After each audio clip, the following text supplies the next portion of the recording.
All of you can see my desktop and hear me, right?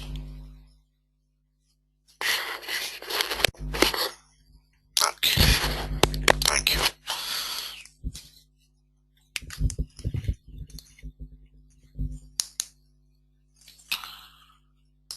Okay, now so far what we have seen is just to recollect. We have created the infrastructure. So we have seen why we need JMS. This is basically for asynchronous communication and the various types of JMS communications like P2P and then publish subscribe. The difference between P2P and publish subscribe is the queue and topic. Queue is per message one subscriber or one receiver. Topic per message multiple receivers. Then we went on and discussed about how it gets implemented in WebLogic. So you have a connection factory bound to the JNDI, then the JMS server, which is a container, then the queue itself. So application looks up the JNDI, gets a connection factory, it builds all the infrastructure, then tells about the destination, registers a subscription with the JMS server, puts a message or receives a message from a destination. Apart from that, we also talked about what happens if these messages are lost, or if the JVM itself is down. So then we talked about an alternative way of storing those messages permanently using a persistent store. So you can have a file-based store or a DB-based store. Right? Then we also went ahead and discussed on how to create those infrastructure. Right, where is it? These are the steps to create that infrastructure. We are resuming one JVM. So here if you see, you create a persistent store first and you target to that JVM. Then you create a JMS server, you target it to the same JVM. You create a module and finally you fill that module with all the resources you want. Right? These are all the resources. Then the XML file related to the JMS module is discussed. Right. Now we are getting a little bit into advanced JMS. So this will eventually result in other topics. So the question here is, what if the queue fails? What if the queue fails?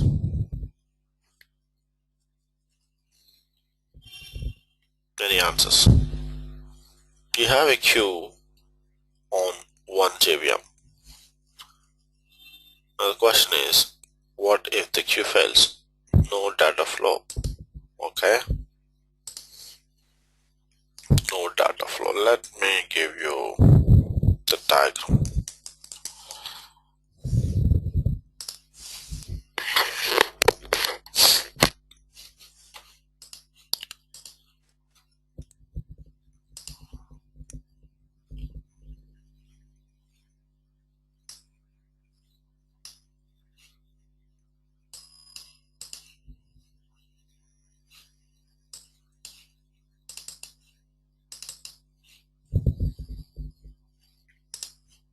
Okay.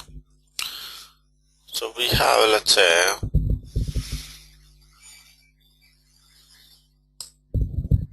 a JVM1 and minus server 1. There is a queue here. There is an application here. Minus server. Alright. A queue. The container.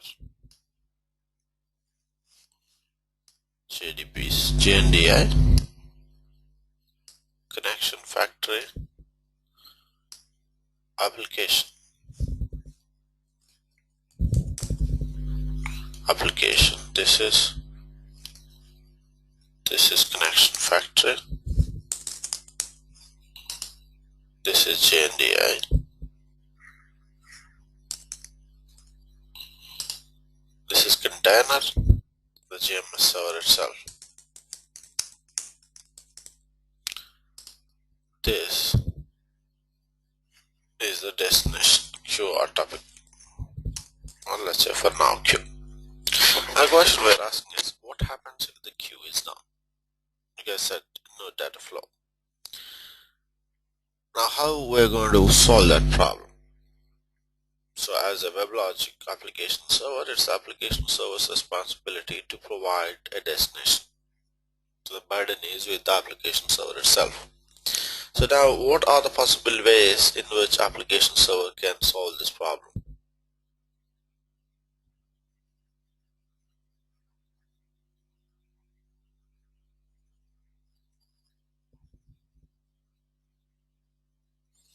Replicate the queue. Let's see what happens if we replicate the queue. Now let's say I replicate the queue. You want me to replicate on the same JVM or another JVM?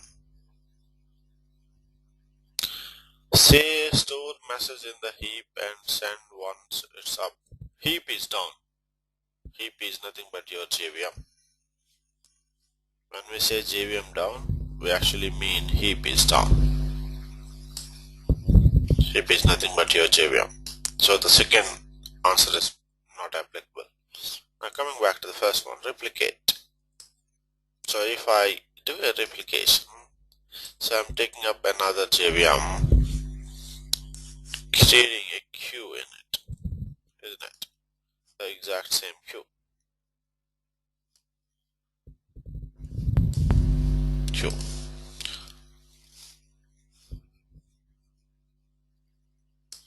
So this is a JVM with a connection factory and an application.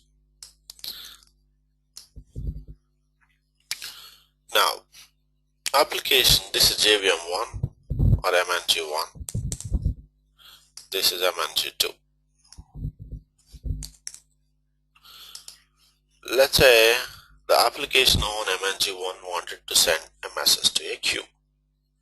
Let's call the name of the queue as Q1.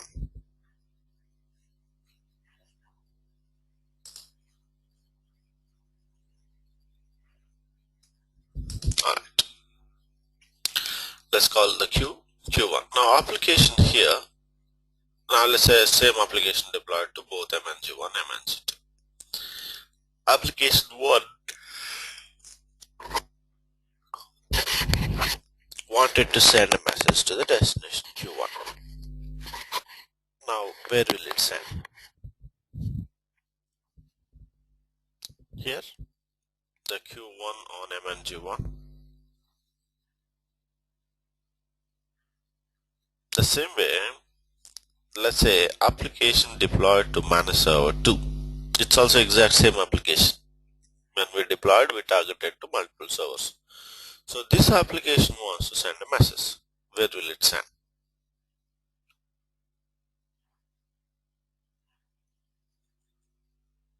Application on manage server 2 wanted to send a message to Q1. Establish a new queue between source and destination. The destination is the queue. Queues and topics are the destinations. You have to forget about the receiving application. Senders don't care about the receivers anymore. That's a JMS.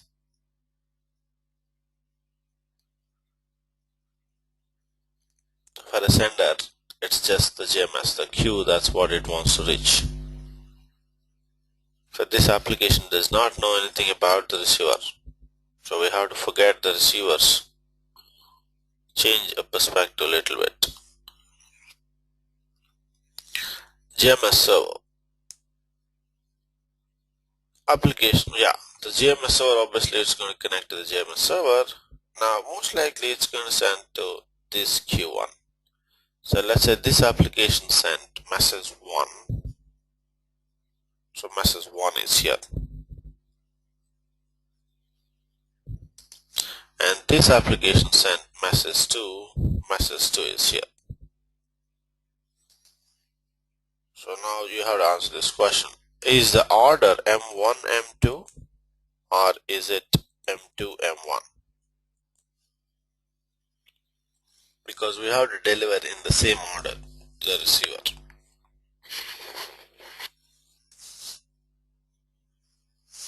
What will be the order of the messages?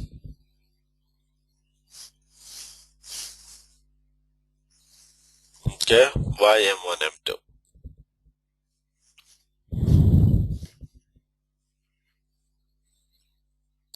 Where we are going to look at the timestamp.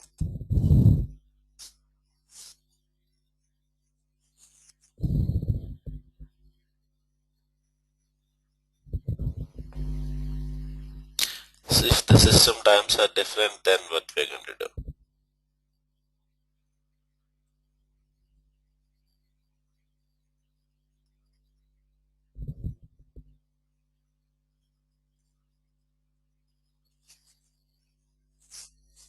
Let's say by mistake we made a system time slightly different, about 10 seconds.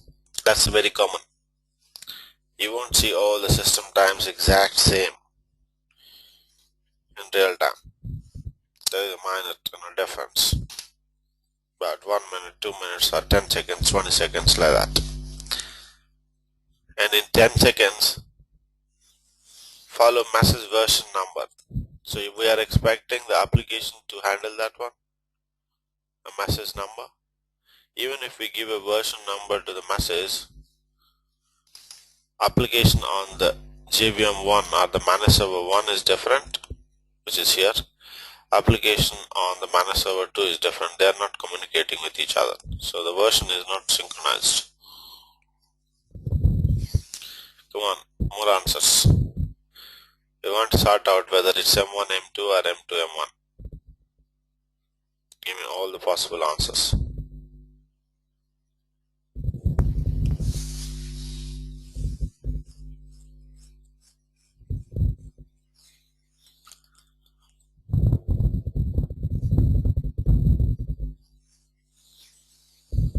That's all exhausted you guys are.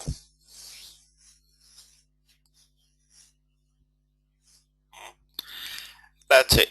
If the application here wants to send a message, our assumption is we have Q1 here, we have Q1 here. That's what we assume. We replicated Q1 to manage server 1 and manage server 2.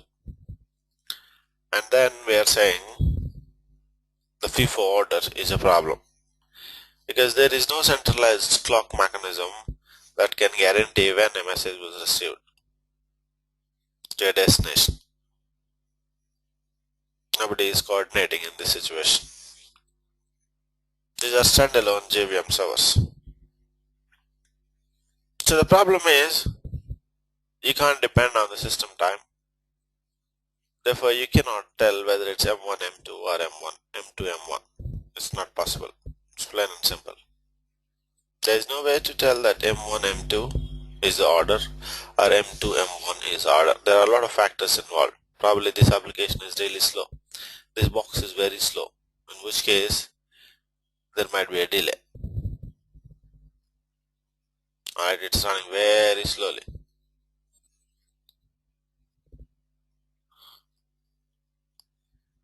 So that's a very simple example of how an order can change.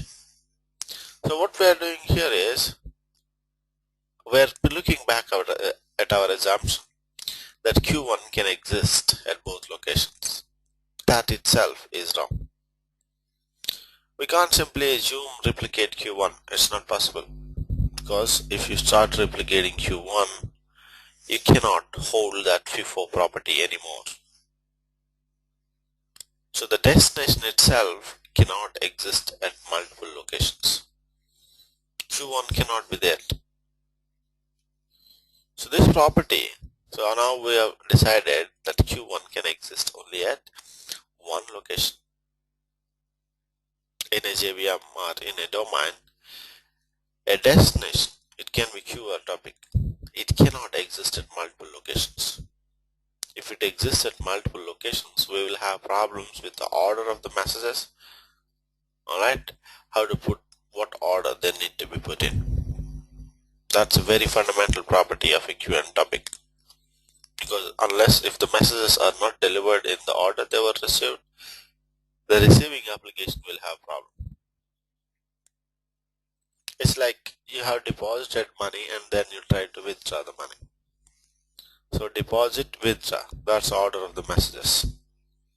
If the order of the message is not followed, let's say you have zero balance in your account at this point, then so you went to the bank, you deposited about 50k, now you are trying to transfer that 50k to your friend's account.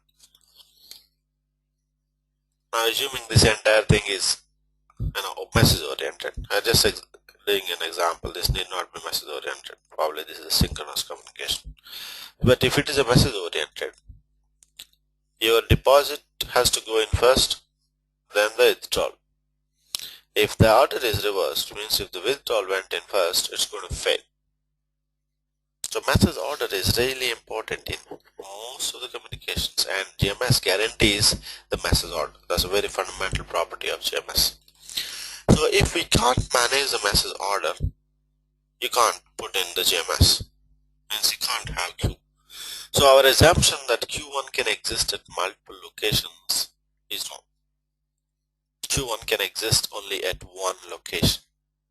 So a queue or a topic can exist only at one location. Now this property is called a singleton property. It's called a singleton property.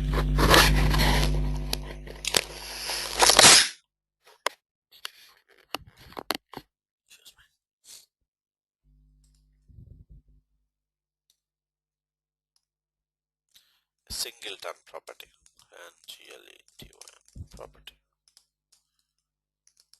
The queue itself is called singleton service, or it's called pinned service.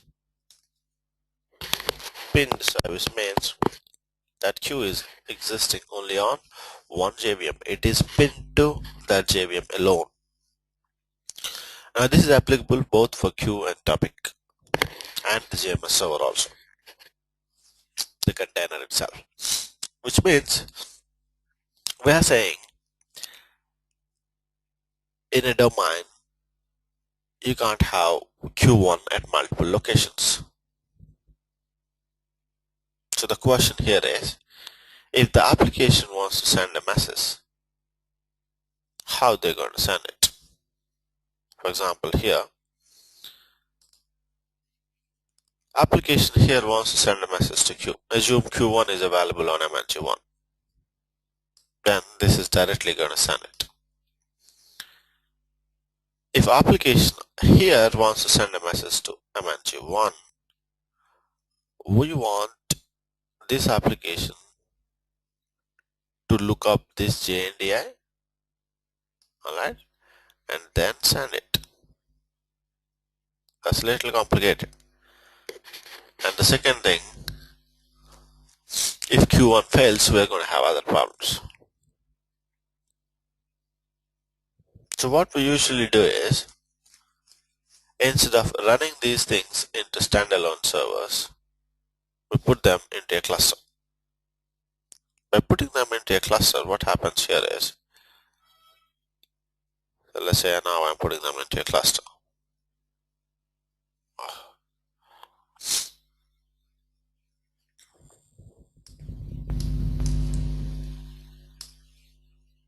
Let's say this is a cluster third server. So I have a JMS server, a queue topic, alright. Queue is not there anymore here. So this is JNDI, the connection factory, and the application. Now this time all these are in a cluster. These are all in a cluster. Now the moment you have put them into a cluster, the cluster members, we know they communicate what is called the JNDI related information. Normally when you have standalone servers, you have local JNDI. So this server is not part of a group, but when it is a cluster member, it is part of a group where the other members also reside. Now for example, say Q1 is available on MNG1, which means Q1 is available on the JNDI. But Q1 is a pinned service or a singleton service, which means Q1 is not available anywhere else. Means none of the other JNDIs have Q1. Now because these guys are in a cluster, when any of the application, let's say application running on managed server 2, this is also same application, same application deployed everywhere.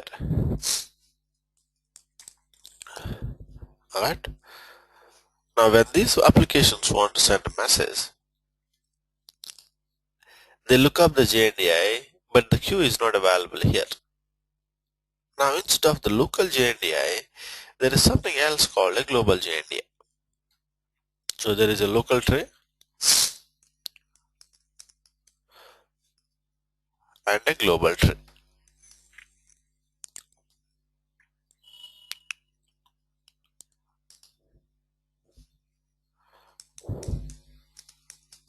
So what a global tray does is, it also gives you information about the other server services, which means the global tree is something like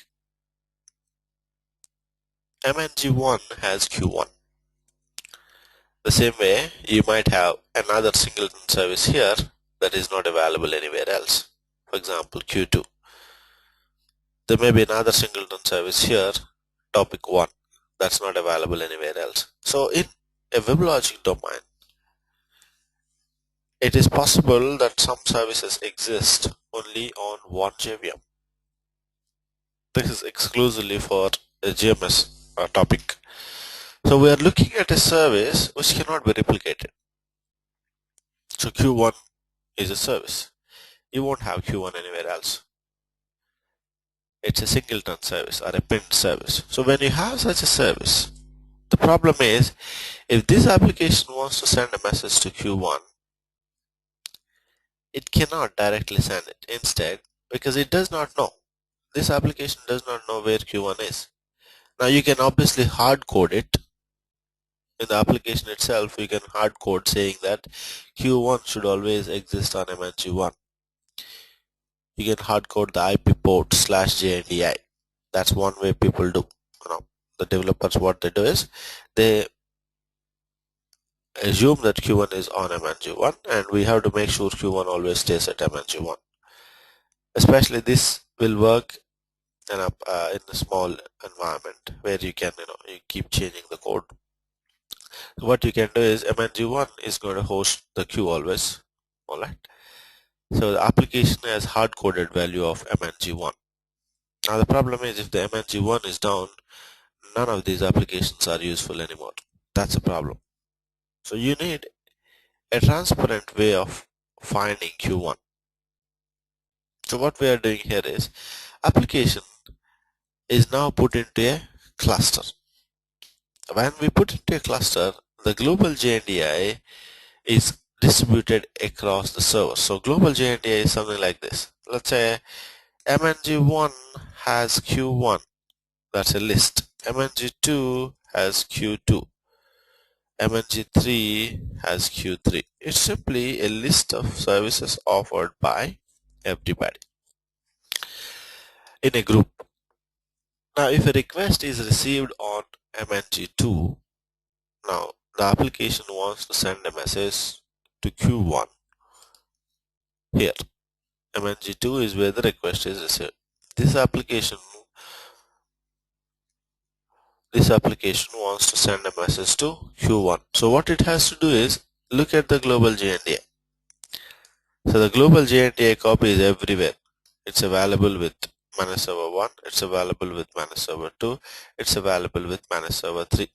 That's what they communicate using that multicast or unicast mechanism. So the managed servers, they are communicating what are called heartbeats. The managed servers also communicating with the global JNDI. So global JNDI is what tells where or who is offering a specific service. It's very simple. Let's say we 5 guys are in a group. 5 or 6 of us are in a group. Now each one of us is offering a service. Let's say I'm offering service 1. So you are offering service 2, service 3, service 4, service 5, like that. but we are all in a group, so the request for any service can land with any of us. So we're not saying service 1 should always go to me, or service 2 is not necessarily it's always going to Dinesh. So what we are looking at is any service request can come anywhere. Now, if the request comes to me, let's say for service 5, but I'm not offering service 5, so what I have to do is I have to forward this request to the group member who is offering service 5. Now the question is, who is offering service 5? I have to know that information. Now to keep it simple, to know that information, let's say what we have said is, I have just written a piece of paper, who is offering what service. Anil is offering service 1, Dinesh is offering service 2, Prasad is offering service 3, Srinivas service 4, Pavitra service 5, like that. I made a list and I distributed it across all you guys. So each one of us know who is offering what service. Now if I get a service request for service 5, I simply send it to Pavitra because I simply look at the list. So that is the global JNDI we are talking about. Now in a cluster, that global JNDI is possible. So this application, if it wants to send a message to Q1, it will simply look at the global JNDI, alright, and then the connection factor is here. The global JNDI actually gets communicated, alright. The application will send it to the look at the global JNDI. The global JNDI, the connection factory. The connection factories are available everywhere. It's the queue that has a problem. Connection factory can be available everywhere because the connection factory simply provides a connection infrastructure, like the timeouts and everything. It can exist everywhere. So the application looks at the global JNDI from the connection factory. They talk to the other connection factories. So here, these connection factories are in touch with each other.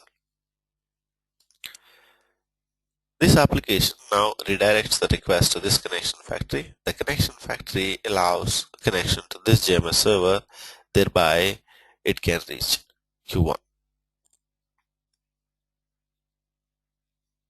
Alright, so now the message arrival or the messages can be put in the order they have arrived. Alright, so that way what we have is a group of members who can communicate with each other and manage a singleton service. This is what happens in a cluster. Now the problem is, if this Q1 fails, what we're going to do?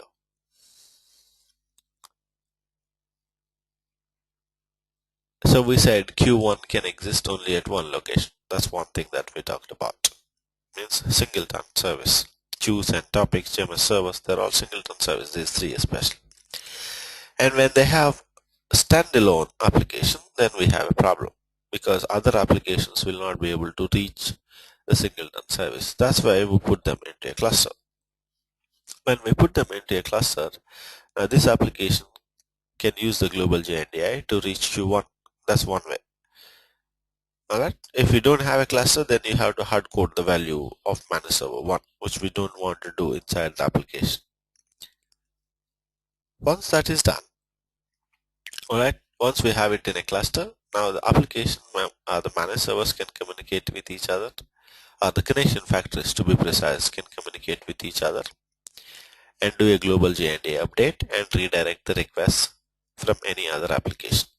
Now all this is good. As long as this is running fine, no issues. But the problem is, let's say MNG1 is killed, or let's say Q1 is non-functional. What we are going to do? Message will go to Q2 or Q3. Why should message go to Q2, Q3? Application wants to send a message to Q1. It can't go to Q2, Q3. They are two different queues.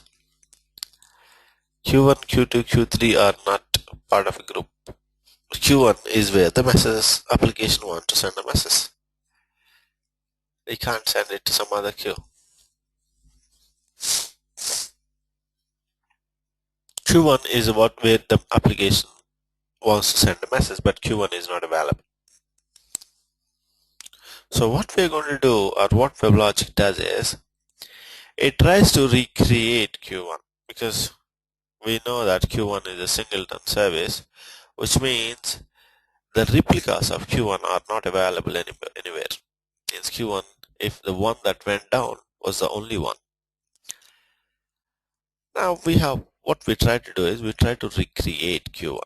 Now there are a couple of possibilities in recreating. One is Q1 alone can be recreated on another service.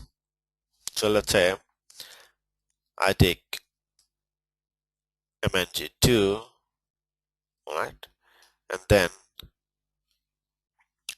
I recreate it. Means somehow I try to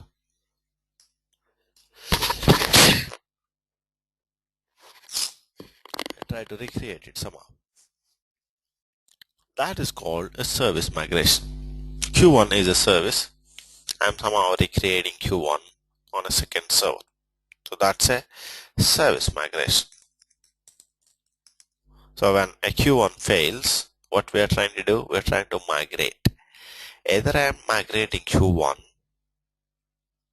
or what I'm doing is the entire MNG1 itself, I'm trying to recreate it somewhere else. Means I need to somehow change the listen address. Let's say these two are running in two boxes. Alright, I change the listen address. Then I try to start the MNG1 on a different box, in which case that will be server migration. And this is JMS failover, which means if a JMS singleton service fails, you're going to either service migrate it or server migrate it. Service migration is basically migrating Q1 alone. Server migration is migration of the entire server and starting the server on a different box. When you start it on a different box, obviously during the startup the Q1 is going to come up again, or it will try to bring Q1 again. Now in both these cases, if we are assuming that there is a persistent store, alright, if there is a persistent store associated with this Q1, the persistent store should be accessible everywhere. Means you should have the persistent store on an NFS system. The NFS should be accessible to all the three boxes. So that's service migration versus server migration. If a singleton service fails, you're going to migrate the service. Now there are ways of doing it. There is an automatic way versus a manual way. Whatever it is, let's say the manual way. What we do is normally when we are creating all the JMS resources, you have a JMS module. The JMS module is where the connection factory, queue, and topic are created.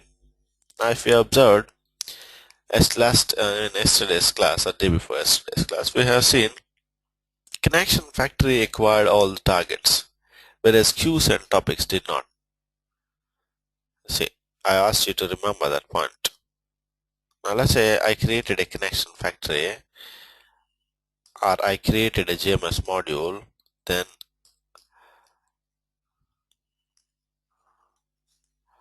I targeted it to all the three JVMs. Even after targeting it to all the three JVMs, what happens is the connection factory that we create inside will go everywhere. Manage server 1, manage server 2, manage server 3. But the queue we create inside did not acquire all the targets. If you remember, the queue did not show us any targets. The reason is queue is a singleton service. Queue cannot be there on MNG1, MNG2, MNG3. Whereas a connection factory can be there everywhere. That's the reason connection factory acquired all the targets of the module. Queue and topic did not. The queue can be available only at one location. Now which of these three servers is that one location? We decide by creating what is called a submodule inside it. So a submodule is a subpart of a JMS module. So it's like a smaller box inside a bigger box. Now the smaller box is targeted to one corner. It's something like this. Let's say Q1 I want always on MNG1. If I want Q1 always on MNG1, but the problem is Q1 is inside a JMS module. Assume there is no subdeployment. When there is no subdeployment, what happens is the JMS module is targeted to all the three servers, which means Q can go anywhere. MNG1, MNG2, MNG3. We never mentioned MNG1 is the Q destination. So we have a problem in that case, especially if you are hard coding the value of MNG1, or if you want to automate the migration. So what we do here is we want to have Q1 always on MNG1. Now to do that, we create a smaller box inside this big one. We call it a sub-deployment, and the sub-deployment goes to a specific JVM. Now sub-deployment has nothing to do with deployments. This is a common misconception. And a sub-deployment, somebody asks you sub-deployment, you start thinking about deployments. It's related to application. No, it's not related to application. It's related to JMS. Why you use a sub-deployment is, after you created a module, you create a sub-module. So sub-deployment is basically a sub-module. The sub-module is targeted to only one JVM or the JMS server running on that JVM. Either way you can do it. So what happens here is you can put a queue into the sub-deployment. Now we know the sub-deployment is targeted to this JVM, so the queue is always going to be on this managed server MNG1. So a sub-deployment is something that's used to restrict a JVM to one specific, to restrict a queue to one JVM. So here in this case what we are trying to do is we are trying to restrict Q1 to MNG1. Q1 is part of the module which is targeted everywhere else. So the possibility here we have is Q1 can go anywhere. We don't want that. We want Q1 always to go to MNG1. So what we did was you created a JMS module or submodule. The submodule you targeted to the required managed server. So anything inside the submodule, in this case Q1, will go to that managed server only. So the definition of a submodule, this is, sometimes you'll have a submodule restricts a singleton service to a specific JVM. That's what a submodule is. It's going to restrict a queue to MNG1 only. Now we know that Q1 always exists on MNG1. Now we can write some scripts to automate it. If MNG1 went down, change the target of a sub-deployment to MNG2. That's a migration. When you say migration, what we are trying to do? You're trying to recreate Q1 on MNG2. How do you recreate it? It's pretty simple.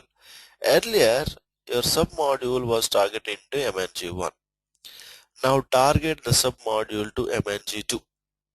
Now when you target it and save the changes, the managed server will try to create Q1 here. If it is successful, it means your queue has been migrated to the managed server too. Now question is obviously how do you change it? Now you can log into the console and change it, which will be a manual migration. Or you can automate this entire process using a process called Node Manager. What the Node Manager does is it monitors MNG1. Whenever MNG1 is down, it will execute a script that we give to this node manager. Node manager is, let's say, somebody here, external service. So I'm going to have a node manager. I have a node manager. Node manager is monitoring all the servers, let's say. It was given a WLST script, which we'll see in our next session, how to create a WLST scripts for small things. So what this node manager was told is, if MNG1 goes down, execute that script. What that script is doing? It's basically changing the direction or the target of this sub deployment. Whatever we have done manually, we put it into that script. When we put it into that script and when that script gets executed, what's happening? The target of sub deployment is changing to MNG2. And when you save the changes, Q1 gets created here. So that is automatic service migration.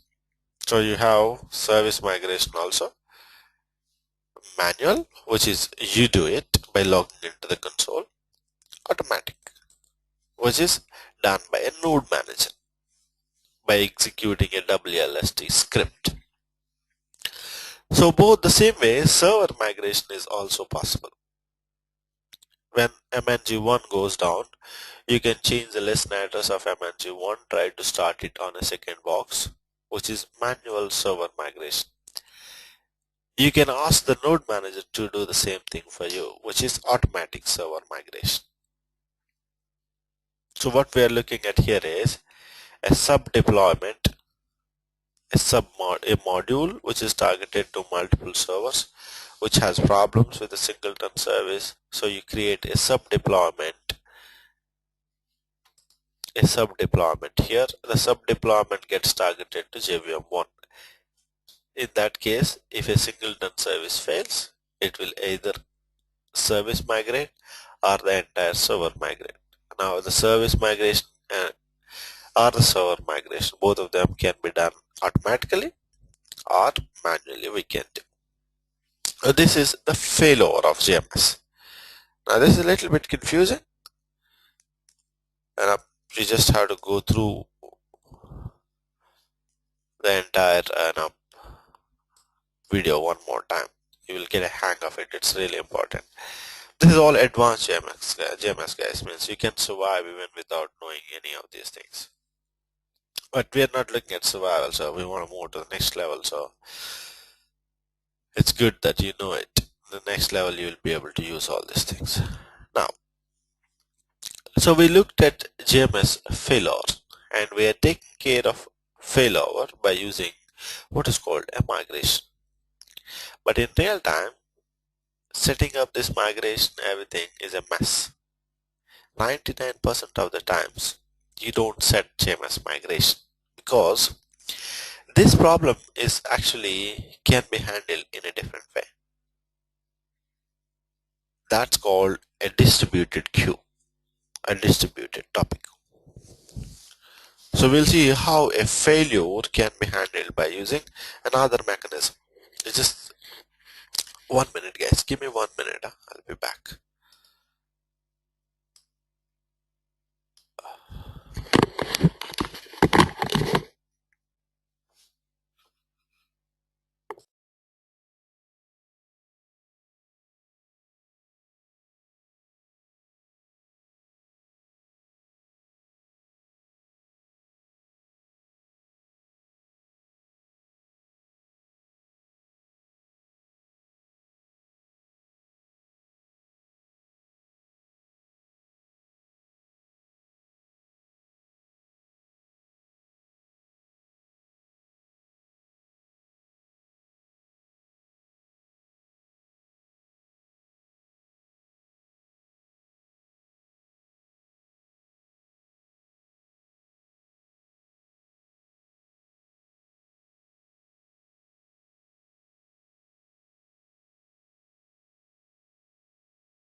Okay, guys, I'm back.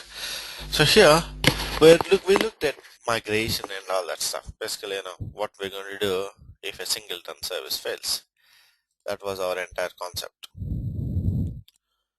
Now then again, I said, and now it's never really used. Then what's the point of talking about it? Still, we want to know it. So what we are trying to do now is, I said there's another way of handling this mess. So the other way is usually by using a distributed queue. Now what a distributed queue does is this. Let's say you have queues topics as usual.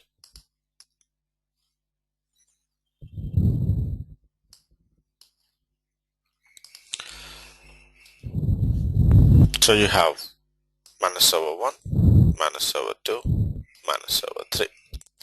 Now the problem that we had earlier was if Q1 fails, we tried to migrate it. Service migration means manually or automatically.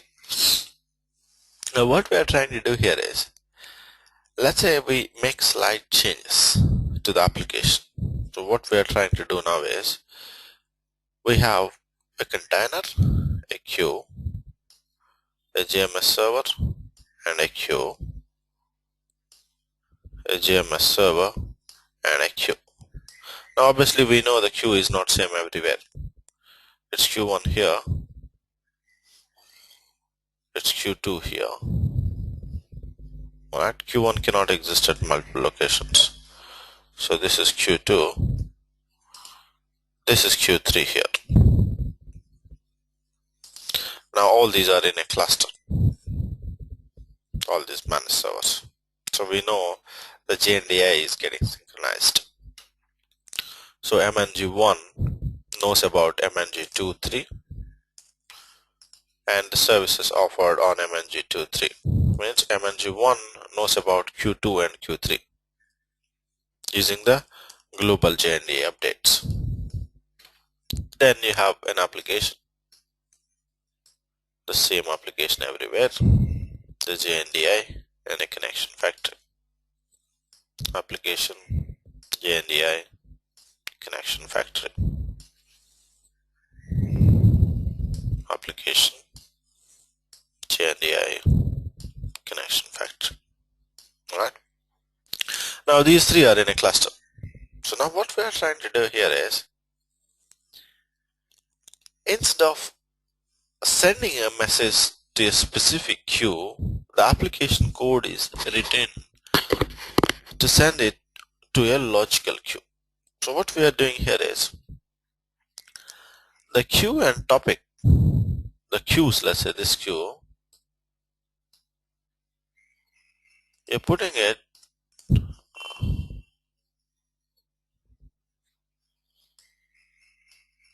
how do you write it?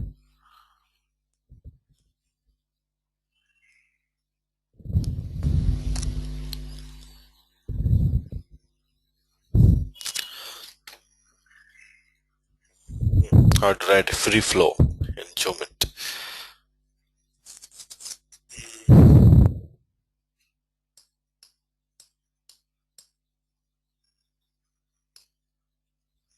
That's nice. Okay. So what we are trying to do here is, you're trying to put these things into a logical group.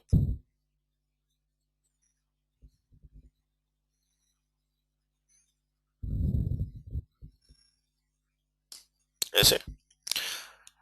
Now these three queues are logically, we are calling a distributed queue or a DQ.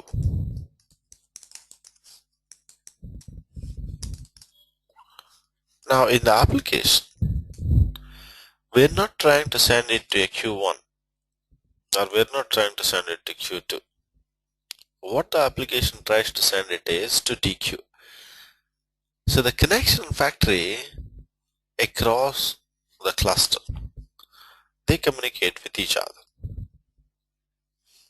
So you have connection factories communicating with each other because they are in a cluster. And these guys know the status of the individual queues. Now application is trying to send it to a distributed queue. When the application wants to send it to a distributed queue, the connection factories across the cluster will try to load balance it. They load balance the messages. So they maintain a common clock internally. So the internal clock will make sure that timestamp on these messages is synchronized across these three servers. Earlier we had the same problem. We don't have a universal clock to track when a message arrived. Now that problem is solved by having connection factories everywhere. So the messages which are in being sent to a DQ either can be put into Q1, Q2 or Q3 to distribute the load. So here you have a distributed queue for load balancing. So the messages that are coming out of these applications are load balanced across a distributed queue. So the actual purpose of a DQ is to load balance. So what we have here is, if this application is trying to send a message on MNG3, preferably the message goes to Q2 because Q2 is the nearest one. But if Q2 is already loaded, this connection factory may choose to send it to the Q1. So therefore, the connection factories distribute the load across the physical queues. Now this actually DQ solves a problem of failure of queue also. Now last time when we seen, when Q1 failed, we tried to migrate it because the applications were not able to send the message. But in the event of a DQ being used, even if Q1 fails, is there a direct impact on the application? Does the application have to stop sending the messages because it cannot send anymore, or it can still send it to the DQ? It can still send it because it's the Q1 that failed, and the application was never really sending it to Q1. Application does not know anything about Q1. Application was sending it to distributed queue. The distributed queue was also on the JNDI. So you have a DQ on the JNDI, you have a Q1 on the JNDI, and the connection factory was always there. So application was looking up DQ. It was never looking up Q1. So even if Q1 goes down, the connection factory here will simply load balance the messages across Q2 and Q3. So even the failure scenario is practically taken care of. For this reason, in most of the environments, you will see a simple distributed queue. Now the distributed queue will handle both load balancing and the failover also. There is no failover here anymore. If Q1 fails, Q1 fails, that's it. We are going to try to fix it as an administrators because the impact is not direct on the application. If Q1 fail, you still have Q2, Q3 which can take up the messages. So the DQ basically solves the problem of failure in the JMS by providing an alternative. It's not a replica, it's an alternative. Means if you don't have Q1, we're not saying go to another Q1. There is no other Q1 anywhere. We're saying, okay, Q1 is not there, go to the next guy, Q2. That will be handled by the connection factory. So the same way as like DQ, you have distributed topics also.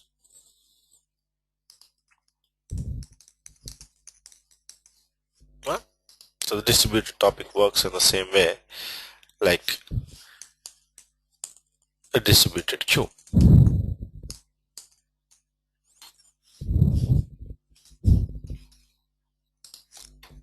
Right? So here, now the creation, now this is all concept. Now creation of these services is again a little bit confusing. You have to create a JMS server everywhere. So here the JMS server is also a singleton, so the JMS servers are going to be different everywhere. JMS server 1, this is JMS server 2, this is JMS server 3.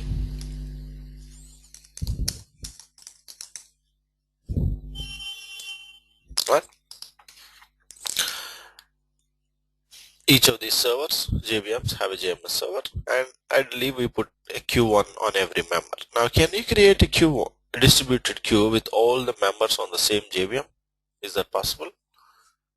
This is a question. We want to create Q1, Q2, Q3 here itself. Will that still be called a DQ?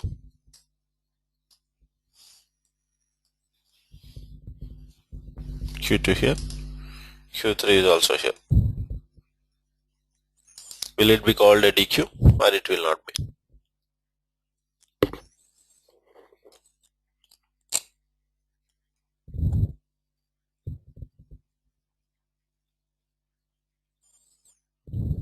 Yes. Are you going to call it a distributed queue or you want?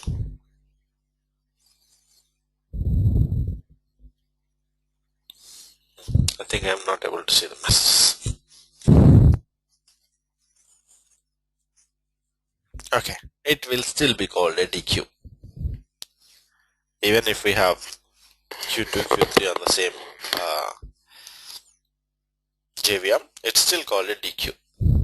Now, if Q1, Q2, Q3 are on all three individual servers, so our cluster has three servers and each server has a queue. This is actually called a uniform distributed queue or uniform distributed destination, popularly known as UDD. You will see this UDD everywhere, especially in SOA, all that stuff. A uniform distributed destination, which means the members of this destination are uniformly distributed across the cluster. It's not like all the members Q1, Q2, Q3 are on the same JVM. They are spread across evenly on all the members. And in WebLogic, we can pretty much easily create these UDDs. We'll see how it is. So in the advanced JMS, we talked about why a queue is a singleton service. So therefore, what happens if the singleton service fails? And how to migrate the singleton service, either service based or server based. But why we are not usually implementing a migration, instead what we are using. So then we went ahead and talked about a distributed queue and a distributed topic. Alright, so now let's try to create these things. I was not able to see this thing. What was the question? Any questions, guys? In the meantime, I was not able to see the chart, so I was using the Zoom. This is similar to MS cluster. Yes, that's for all these scenario to work. Persistent storage is mandatory, right? Persistent store obviously is mandatory. Yes. Otherwise, when the queue failed, even if you recreate the queue, there is no point. You won't be able to recover the messages. So I wouldn't say it's mandatory theoretically, but the messages, the reason why we are recreating queue is not to recover the messages. We are recreating a queue so that we can send the messages to the queue. We're not worried about what the already existing messages. If we don't have a persistent store, they will be lost. A scenario here is the application should be able to send a message. So persistent store is not a mandatory thing for migration to happen. Migration will happen for availability, not for recovery. If we don't have a persistent store, the old messages are lost. But after the migration, at least the new messages will go to the queue. That's the idea. Sure, that's something that I think you have to get a hang on. So persistent store, if it is not there, we lost the messages existing. That's it. But if the queue itself is not there, application will not be able to send a message anywhere. That's not what we want. So we want the application to be able to send the message, which means we need the queue. The persistent store is secondary. But if the persistent, if the messages are critical, and if the persistent store is there, it should be accessible across all the servers. so that when you migrate your queue from that managed server also, means from MNG2 also, the same persistent storage accessible file. Alright, so let's go back to this document and try to see it.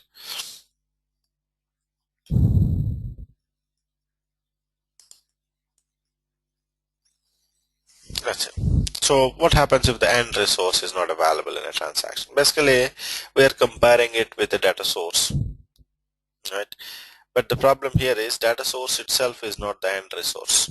Means it's the database which is the end resource. Whereas your queue and topic, they are the end resources. So if queue and topic are not available, you're going to have a problem. So you cannot actually compare data sources with queues. So this is a common comparison a lot of people make. Data source failed, so we replace it, we switch to another data source. If queue fails, we switch to another, another queue. That's not possible. The data sources are different, queues are different. Now again, we talked about, can you have two instances of Q1 like data source, on multiple JVMs like this. Application 1 sending it to this Q1, application 2 sending it to another replica of Q1.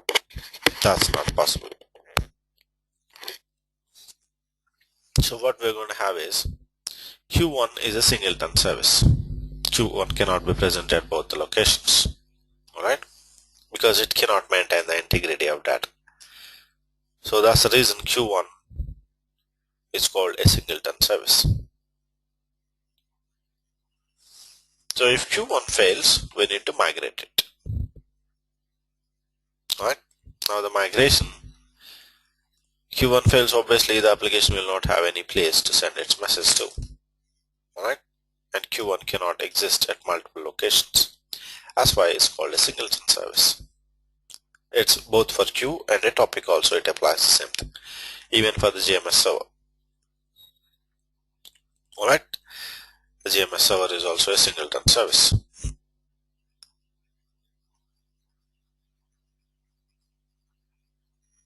So if such a singleton service fails, we're looking at where the application will send the message. It cannot send anywhere, so we need to recreate Q1. And how do you recreate it? Using service migration or the server migration. Now the service migration is basically taking Q1 and recreating it somewhere else. Now that recreation can be manual or automatic. If we log into the console and change the targets of the sub-deployment, it's manual. If we ask Node Manager to do this for us using a script that we provide, it's called automatic migration. The same way, instead of service migration, you can actually move the entire server to a different box, start it on a different box, in which case the queue will be the server will try to recreate the queue. So service migration, server migration, both are mostly theoretical. They never get implemented actually. Alright. Instead, what we do is we use another element of JMS, which is called a distributed queue. The actual purpose of a distributed queue is for load balancing, but it also takes care of failure, because this is a DQ we're looking at, Q1, Q2, Q3. Alright. Now the application is not going to send it to Q1, Q2, Q3. Application does not know anything about these queues. So the DQs are a concept of WebLogic, which means the developer who is developing the JMS based application should know about the features of WebLogic. Then only they can use DQ. The same thing as multi-source. They should know about the features. So here Q1, Q2, Q3. Alright. So once we have Q1, Q2, Q3, we're going to put them into a distributed queue. Now this distributed queue is called uniform distributed queue because there is a member on each JVM, and these JVMs are in a cluster. When they are in a cluster, the connection factories talk to each other. They make sure which queue is more loaded, which queue is less loaded, kind of thing. Alright. Now here, now distributed queue is DQ is also obviously bound to the JNDI just like a normal queue. Application will be able to look up the JNDI and look this DQ. Right. So what we are looking at is DQ available everywhere. So application wants to send it to DQ. A connection factory will decide which member of this DQ will actually receive that message. The connection factories are communicating among themselves. So here, for a DQ to exist, the cluster is mandatory. That's a very important point. You cannot create a distributed queue without having a cluster, because it's the cluster that facilitates the connection factory communication. Without the connection factories communicating with each other, we cannot know the load on the other members. So DQ requires a cluster.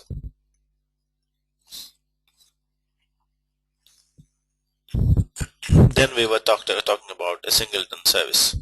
So if the JMS module is targeted everywhere, the queue can go anywhere, but we cannot allow queue going everywhere because we can't write a script in that case. So what we do is we create a sub deployment. You target to one server, and inside the sub deployment is where you put the queue. That way a queue is always guaranteed to be on the left side. So a sub deployment restricts a singleton service to one JVM, while the parent JMS module is targeted to a cluster. And this is important. Last time we have seen the configuration of the JMS resources for one server. Now you have a cluster. When you have a cluster, your JMS services creation takes slightly more steps. Now we are going to introduce a couple of steps. Create a persistent store, this is the old step. Create a JMS server and target it to the same JVM is also old step. Create a module is old step, but target to a cluster is something new. Earlier we created a JMS module targeted to the same JVM, but now we are targeting it to a cluster, which means anything inside this module ideally should go to a cluster. Now anything in the sense a connection factory can go anywhere, but if you have a queue cannot go to all the members of a cluster because queue is a singleton service. In that case, we're going ahead with the next step. You're creating a sub deployment. You target it to the JVM or the JMS server running on that JVM. Both of them are okay. Now by targeting a sub deployment to a single JVM, what we're doing is the queue will be inside the sub deployment. We're going to put it in the next step, the queue inside the sub dep. So the sub dep is targeted to one JMS server. So the queue is always bound to that JMS server and that JVM only. And once you've created a sub deployment, you're going to create a JMS resources. Right? Then attach any queue to the sub deployment as required. Now I'm going to execute these steps. You will get a clarity. Right? So otherwise there's no point in talking too much. Let me quickly execute. I'm going to start the admin server.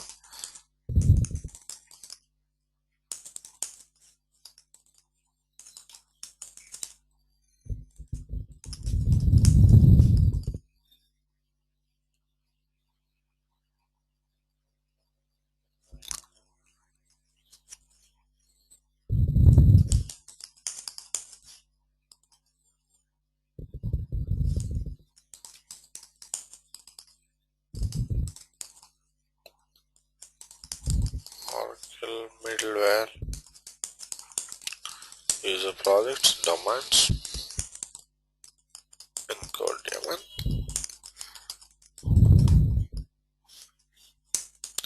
Start the admin server.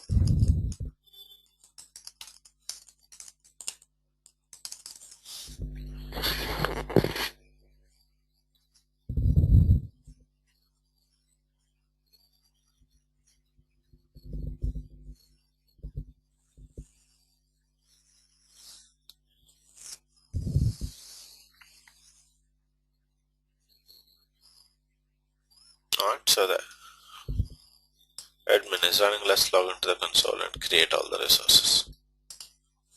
We don't have to have the managed servers up for this one. Alright, as services can be created.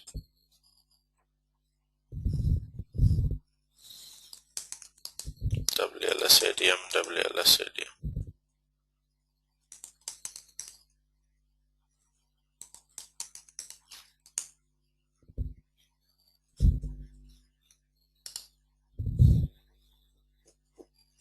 Alright, so let's try to create these resources.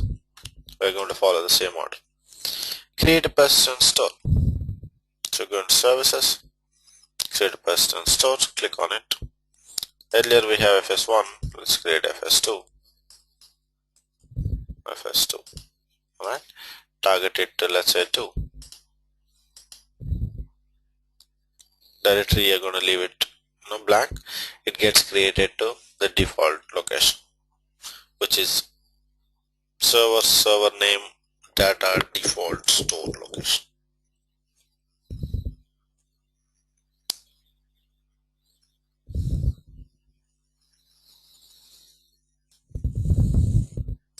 So once the persistent store is created, we need a cluster even before that. Do we have a cluster?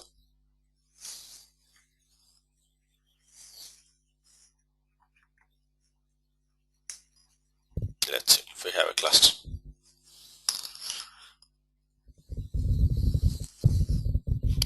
So FS1 is targeted to MNG1, FS2 is targeted to MNG2. Let me see if we have a cluster. Yeah, we have a cluster with 1, 2, 3, 4, all the members. Excellent. So let's say we are taking only 3. In that case, let's say only these 2 or 3, just to make it comfortable for you. FS3, 3 servers we got, targeted to 3 servers. Alright, so 3 persistent store targeted to 3 servers. Now we're going to create 3 JMS servers and targeted to 3 servers. So the file stores are associated with the JMS servers. That's our second step. So if you look at these steps, we created a persistent store for the entire cluster, each server having its own persistent store. Then you're going to create JMS servers on all the targets. So all the 3 servers, we're going to create JMS servers. So go into messaging, JMS servers. 1 is already created, associated with file store 1, targeted to MNG1. 2 the same way created, JMS server 2, have file store 2, next, targeted to 2, finish. Same way JMS server 3. Third server associated with file store 3, targeted to 3, finish. So we have all the 3 JMS servers also. Let's go back. Now create JMS module and target a cluster. So let's go into JMS modules. This JMS module, what are the targets? Are part of cluster.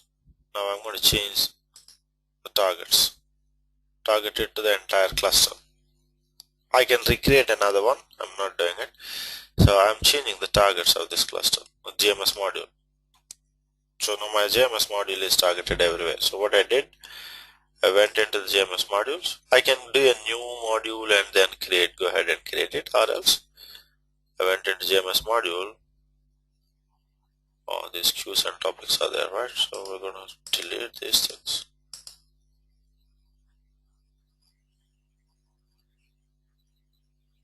My JMS module is empty now. Alright, it targeted to a cluster. So let's come back. So I have an empty JMS module targeted to a cluster. Then I am creating a sub deployment inside this module. And what I'm doing with sub deployment, I will target it to one of the JMS servers. We know where the JMS servers are targeted to. JMS server 1 is targeted to manage server 1. JMS server 2 is targeted to manage server 2, like that. So now what I'm going to do is I'm going to create a sub deployment. target it to wherever I want. So we know sub-deployments are part of JMS modules. So into JMS module, click on sub-deployments. There are nothing at this point. So let's create a sub-deployment. Let's say sub-dep to MNG1. So we are creating a sub-deployment which will be targeted to manage server 1. Next.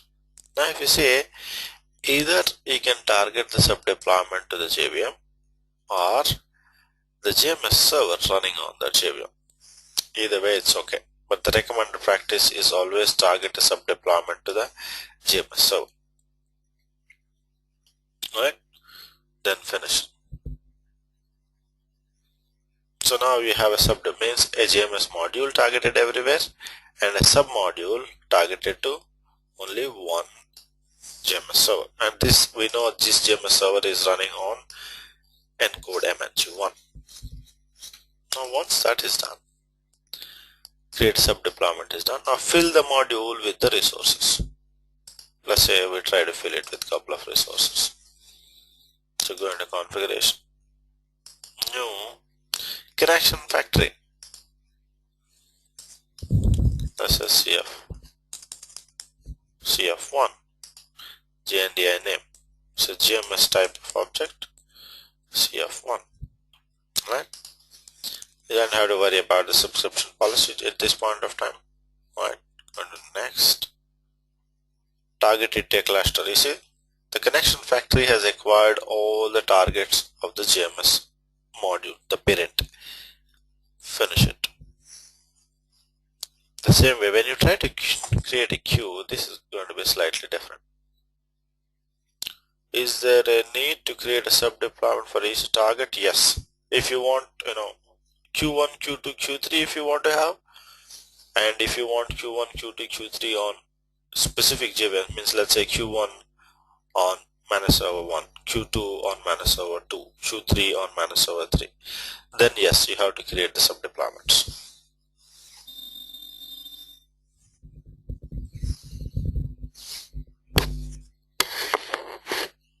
So here, go to queue, create a Q1, alright, give a name to the Q1,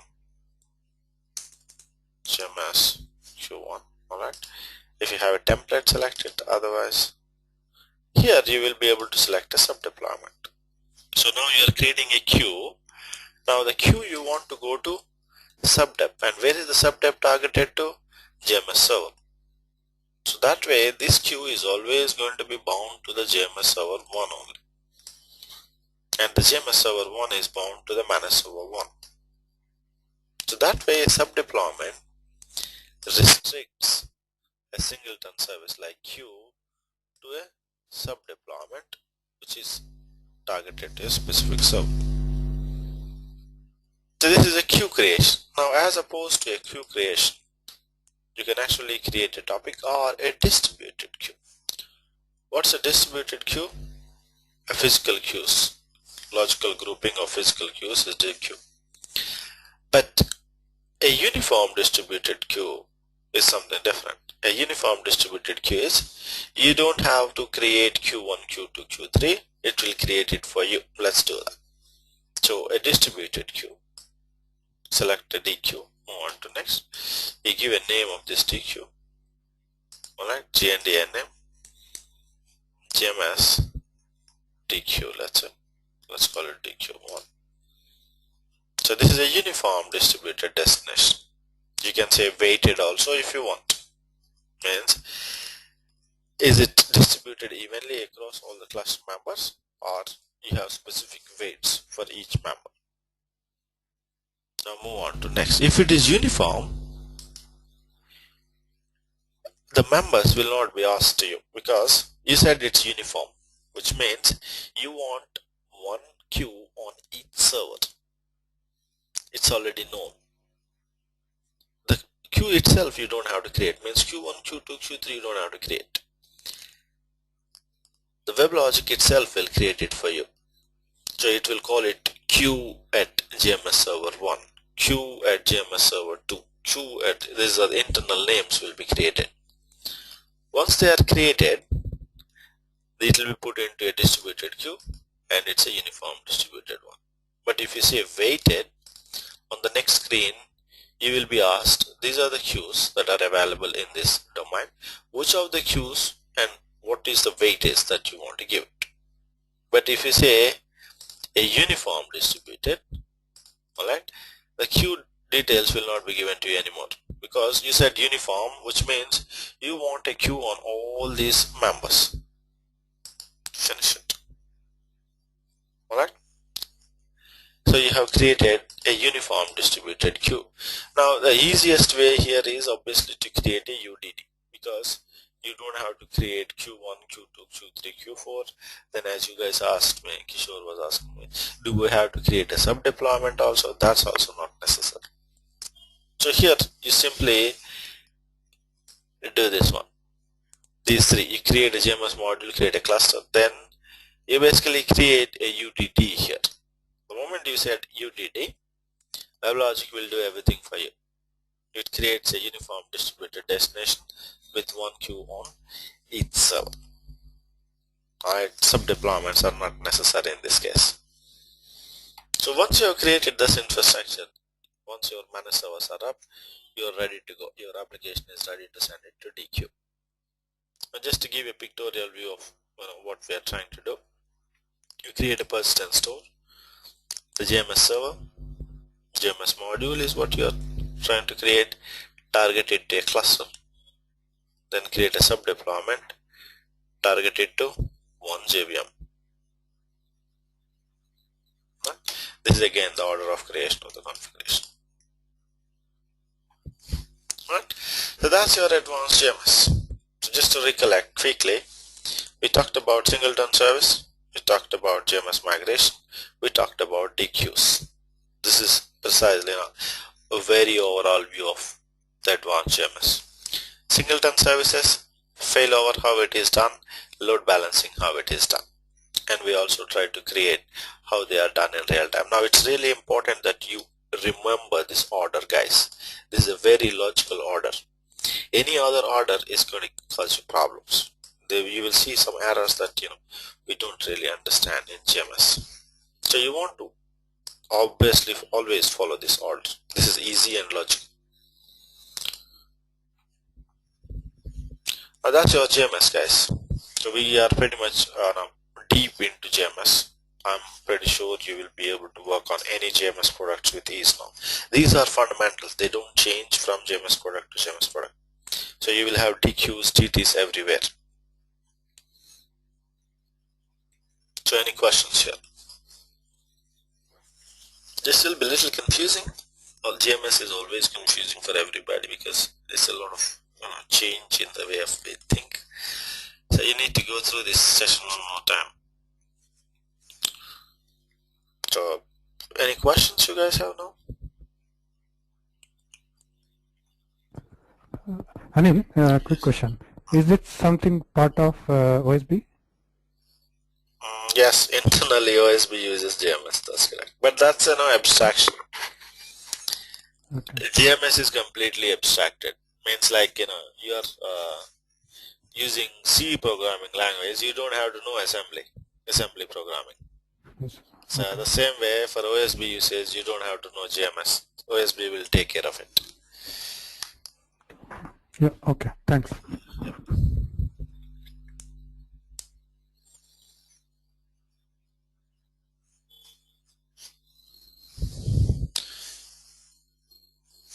Any other questions, guys? No, I really want you guys to go through the video, at least try it once, or even if you don't have time to go through the video, just open the document and do these things once. That will be really helpful. Blindly do these things first time, you will understand something in the second time. You will forget otherwise. You understood it now, but you will forget. Is it like vendor specific JMS are there to offload load from WebLogic? There are enterprise JMS products, but they don't offload load from WebLogic. Application is deployed to WebLogic, so application always tries to use the JMS provided by WebLogic. So from WebLogic, you can actually transfer the queues to another JMS. So something like, let's say you have a web logic here, alright, so there is a queue here, you can have an MQ here. So basically you will transfer all your messages from here to MQ like this. From here it goes to a lot of other places, but the first location where application will generate the message and puts it is into the local JMS only. That's easy, instead of contacting somewhere else. So then we have another mechanism to offload the queue messages to MQ. You got MQ, you got there are very popular names here. So you got, for you to give you a couple of names, MQ is the most popular, TIPCO is second popular. You got Sonic, you got ActiveQ, which is open source. These are all enterprise JMS products.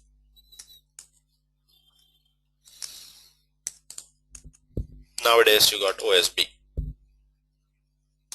So OSB is another way where the messages will be transferred from WebLogic to the OSB. OSB will take it to the next level.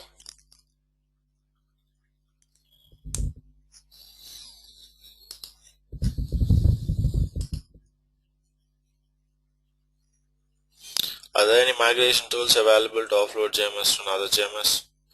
There is no specific migration tool. What you usually do is you create a JMS bridge. So what we are trying to do here is you will have it in WebLogic itself. That's pretty advanced way, but just because you asked, let me show you. So you got messaging here. In the messaging you got bridges. You see a JMS bridge destination. If you click on a bridge destination, it has two things. One is destination and the other one, hold on, let me tell you what it is, then you will understand. Let's say this is a JMS, WebLogic JMS. You have a queue here. Now you have another JMS, any other JMS, MQ, TIPCO, anything. Then there is a queue over there also, let's say. So what we are trying to do here is, you are trying to offload messages from our WebLogic to MQ. Now what you're going to do is, you will create a bridge. Alright, this is a bridge. The bridge is provided by WebLogic itself. It's a WebLogic feature. So on the bridge you have 2 points. One is source, other one is target. Both are JMS destinations. Queue and queues are always called destinations, right? So this is called source destination. This is called target destination. The naming is little confusing here. That's why it's important to understand. Normally when you say source and destination, but here it says source destination on one side itself.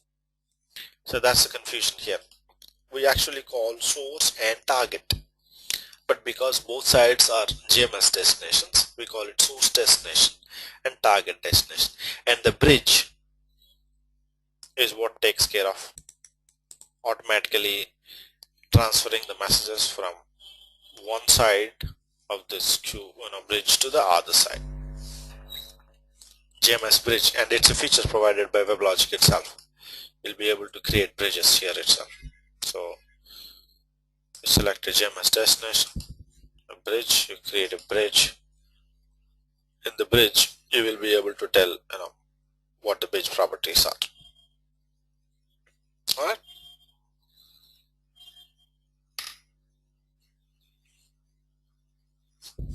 The bridge is the one that automatically transfers the messages from one location to the other location. Or you can write a custom Java application that reads from one queue, puts it onto another queue. That's also a possibility. Either way you can do.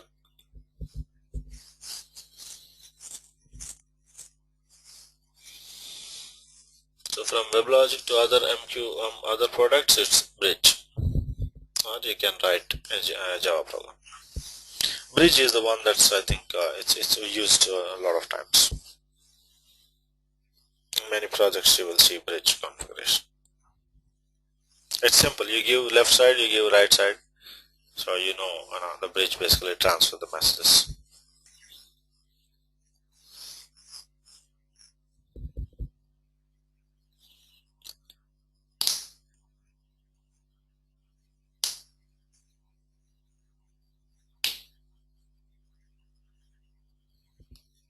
Okay, that's all, guys. That's all we have for advanced JMS. Anil, I have a quick question regarding the installation. Like in enterprise installation, like with the WebLogic, and if you have a SOA too, like I'm just taking a scenario. In documentation, they mentioned of like a shared disk. Right. In this sense, like for installing the binaries, like you install a software on a shared one, Right. and which is accessible from multiple Boxes. nodes. Yeah. So saying that in that case, in the Linux world, like what is the file system we use? Any GFS? NFS. GFS can be used, but the normal thing is using. Like in the Oracle Enterprise Linux, like we use that Oracle clustered file system, right? Yeah, that can be used. That can. So is OCFS is specific to OEL, or is it? Yeah, it's specific to OEL. But okay. it can be implemented in other ways. But in OEL, you will see it most frequently used, widely used. Okay. So if it is in the Red Hat, we use like NFS. Yes. Okay. Yeah. But you are doing all those things, or no, I'm not doing, admin but supposed I'm to just take care of that. no, I'm just looking into one of the project there. Okay. Yeah. So that is where I might interact with someone else. So just I'm looking into that part. Okay. So if you need some help, let me know. I have one of my old students, SUA students, who is an architect. Last batch. If you need some help, he can give you help. He is also sitting in US. Okay. So, he works with. He's working on a very big project. He's at architect level, so he might give you some tips. Okay. I can But saying that any shared storage means we go with the NFS, and especially with the JMS, those logs and all those things should be on the shared one, right? Right. Now the general idea of a shared one is you don't have to do multiple installation, especially with respect to installation. But so that is only for scalability, or? It's not for scalability. It's for avoid the manual redundancy. But that has a problem because recently we changed one of our products from NFS to a regular, has individual installations. The reason was the NFS mount hit a bug. Okay. So when the Red Hat Linux we were using, the NFS mount, when it hit a bug, our entire production went into 14 hours outage. Oh, okay. By the time the Red Hat guys identified it's a bug and they gave a fix, it was 14 hours outage production. And the management was really furious. Why you have a single point of failure? That was their point. And our architect was not able to answer it. Okay. So saying that OEL is more, Oracle looks into those issues before they release the product, right? Is that OEL is more safer than nothing? I don't really think it's wrong to put the blame on the creator. So he can hit a bug anytime. So we should have a fail-safe mechanism wherein the impact is minimal. So saying that if you have like 3 to 4 instances of like a WebLogic and SOA instances, for that this shared is preferred, or like we go on installing on the separate. A lot of people do it on shared. A lot of people do it on shared. 95% you will see it on shared, but I recommend going on an individual installation. Okay, but like only thing is issue will be with patching and all those things, right? Like you have to patch. Yes, that will be an additional burden, man. So we have to sit with the other teams, see the Okay. uh, Okay. what is the overall cost increase, then take a decision. Okay. Yeah. It depends on Okay. the criticality. Okay. And regarding the just I didn't get time, but I was looking into that your the files for the what you call virtual, the one you provided, the files. Uh, so once we download everything and make it into one, That's it. saying that in the Oracle virtual, what is that? I forget the name. Like Oracle box, virtual, virtual box, yeah, virtual box. Oracle So VM if box. if we, if we need to have like do the clustering part, so basically you have you make it into two copies and uh, do a Yeah, networking it between the can two. be done. It can be done, but the Oracle VM virtual box is going to complain that the clone already exists. You need to make slight changes in that. You need to change a UUID Yeah. of that Okay. clone. So do you have But if any you want to instructions do that, on how to? Sorry. yeah, we can do that. I'll send. There's a simple command that you have to do, so it can be done. Okay. Saying that I tried to connect to the your cloud there, and I have already put it on my machine, and I tried to put in your IP and the port from the putty, and it gave me some network not found or something error there. For I the don't know. We cloud, had to do. Yeah, for when did you the try it? this my time like this morning in the afternoon. Probably it's down. Can you check it That now? was done. Sorry. Can you check it now? Just a minute. Yeah. If you, do you have time for another 2 minutes? Yeah, yeah. Go ahead. Go ahead. Just. So I thought Kishore like also same I thing. have a Windows 2008 server there. I Okay. thought I'll put two versions of like it, copy these two virtuals there and You can do that. You can do that. okay, now I think yeah it is now working now. Yeah. Yeah, it works now. Yeah. Okay. Okay. So I'll try to instead of doing that, like if you have to, if you can, if you get time, like how to make it into two, like copy those into two virtuals. You just have to do Uh, a clone. It's easy. Clone. See, Okay. see this one. I'll show you how to do that. Okay. It's already You here. want and just regarding the IPs, like if you put in the host file, is that good enough or to talk to each of them? That networking part. That you have to take care. Means, do you have a physical cable between those two or a router? No, like if it is a, if you are having two virtual on the same one, like I'm trying to put No, those but they have two to be in the virtuals. network.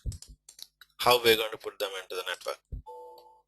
No, I want to put those two virtual boxes, instances on the same physical, one physical server.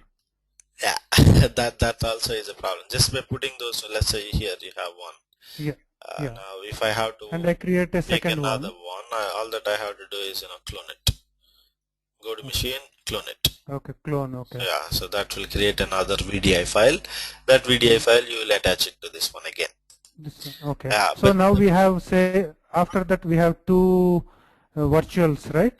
Two virtual servers. yeah, but they're So not in how LAN yet. you have to connect them? So So the is that a easiest big way to work? yeah, if you don't have cabling, if To, you don't have a router, it's a big work. How you have a wireless router at your home? no, I have a like a physical router too, like Yeah, the physical router is there. So your desktop or laptop yeah. gets the IP from the router, is it? Yes, yes. Okay, then they will be in LAN.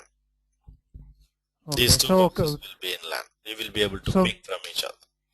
okay, we can ping from. So we had to assign an IP address to both of You them, don't and have to do then that. Don't do that. Put a DHCP. The router will yes. take care of it. Yeah. Okay. Yeah. Okay. And the clone has just the OEL installed on it, Yeah. The or the clone WebLogic has everything is OEL. OEL install, just WebLogic, all the softwares are there. So you just have to. softwares are there. Basically, we have to install them. Yeah.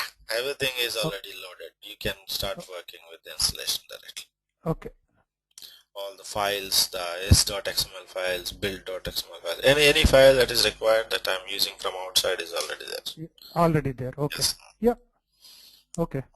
Yeah, that's it. And I think, I don't know whether I have to go back and revisit your videos, but did you mention how to delete the domain? How to delete the domain? Remove the domain home. Domain home, like just take. No, I didn't mention it. I never thought anybody would ask it. Just remove the domain home. Okay, just go and take off from that domain property, like That's the it. okay, That's and it. That's clean it. up the okay. That's it. It's very simple. Okay. Yeah, that's Because it. on Unix boxes we don't have a registry kind of setup, so the domains Yeah. are never listed anywhere. So if you remove a Okay. domain, you pretty much removed a domain. Okay. Yeah, that's it for now. Thank you. Yeah. Thanks, Thank Srinivas. you. Bye. Any other questions, guys? You need to make a bridge adapter network connection for communication between two. Yeah, that is in that document. Kishore, the document says that it has to be a bridge adapter.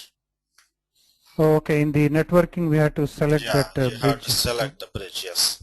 The default is NAT, you have to change it to bridge, and your laptop's wireless has to be selected. Oh, okay. Yeah, that's in the document. In the document of, sorry? I have attached the document also, how to configure the clone. Oh, okay. So you just have to follow the document. Okay. Yeah.